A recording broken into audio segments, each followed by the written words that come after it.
Hi everyone, Dr. Abood here. This year will be filled with new and exciting challenges for staff, faculty, parents, and students, but we are incredibly excited to take them all on together. With these challenges come changes to our regular schedules, classrooms, teaching styles, and so on. The first and most notable change you'll see at our lower school is our separation into houses. To maintain consistent groupings of students and to minimize exposure to other classes, PCAP and lower school students will each belong to their own house.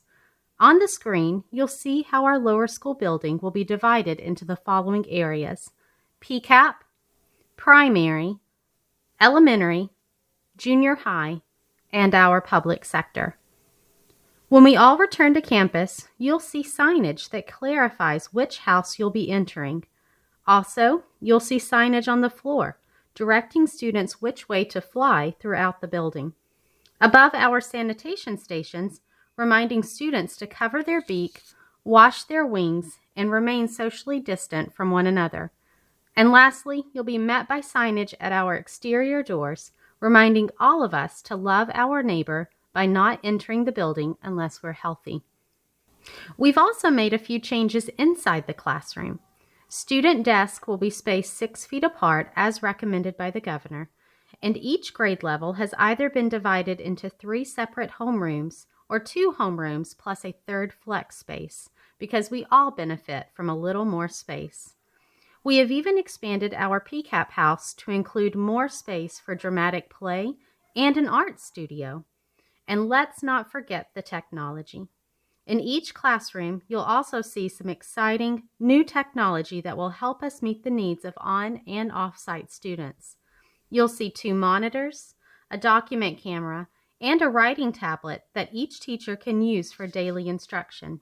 Should a student need to miss school for an extended period of time, this technology will allow our teachers to synchronously teach to the student while also teaching to the on-site students as well. Lessons will be recorded for viewing at a later time for students who cannot tune in live or for those who simply want to review a key part of the instruction. The final changes you'll need to know are our changes to arrival and dismissal. This year, all families will receive a carpool number, even our upper school families. You will receive your carpool number either by mail or at our open house. Don't lose these cards. They are extra important this year. Arrival will begin at 7:45 a.m. each school day morning. Cars arriving before 7:45 are asked to queue in the lower school parking lot, beginning at the white hut near the stop sign. Please remember that only pre-registered Aftercare students will be allowed access into the school buildings before 7:45 a.m. If you need to drop off before 7:45, be sure to register for Aftercare. At 7:45, the arrival process will begin for all students in grades preschool through grade 12. A PCA staff member will confirm the completion of your family's health screening, then direct you either to the upper school or lower school building to complete drop-off. Staff will confirm the health screening through real-time data access, which is linked to your displayed carpool number. If you completed your health screening before leaving home, you should be all clear for a smooth arrival. If, however, we cannot confirm your screening completion or your screening indicates that you should not be on campus, you will be asked to return to the lower school parking lot, where you can complete the screening or follow up with our school nurse. Cars will then rejoin the arrival line once screening is complete. Once you enter the lower school loop, please allow your children to exit the vehicle and enter their designated house door.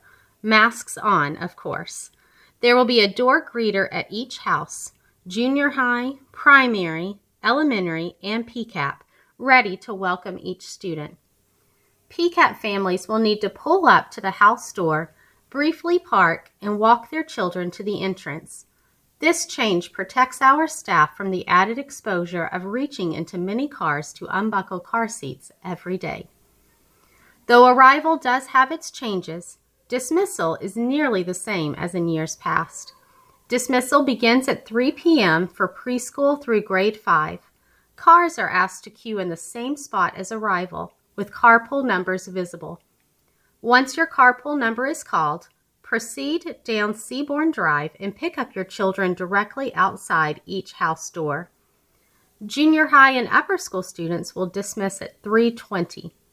Junior high cars will wait in the lower school parking lot near the NPR entrance. At 3:20, a staff member will dismiss students to your car by carpool number. Students will exit the building and walk directly to their cars for a quick and safe departure.